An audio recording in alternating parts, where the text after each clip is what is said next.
South Carolina ranks 44th in food security and 43rd in degree attainment nationally, and advocates say those two numbers are no coincidence. Today, bipartisan lawmakers joined students, educators, and advocates calling for action on a crisis. They say this is costing students their degrees. Our Megan Gagnon was at that press conference earlier today. Megan, what did you find out? Kiana, food insecurity in higher ed is forcing some college students to choose between either eating or graduating. And tonight, lawmakers are being asked to do something about it. While our grocery store is about 0.7 miles, in the heat and in the rain, it's a very hard hike to go up a hill with a case of water, and that's the only case of water you're going to have.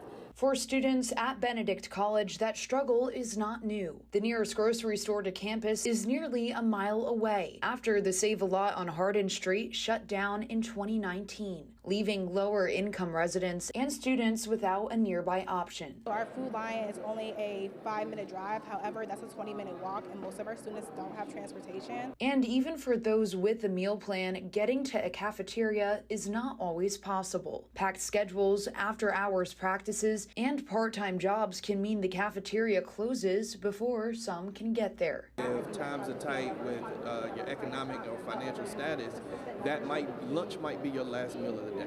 That gap is why students founded the Tiger Shop in 2021. It started with 50 students a week, and today it draws nearly 300. It's the stopping point between the Family Dollar and the Food Lion. So instead of us going to Family Dollar, we can go to our Tiger Shop and we can still get fruits and vegetables and of good quality food.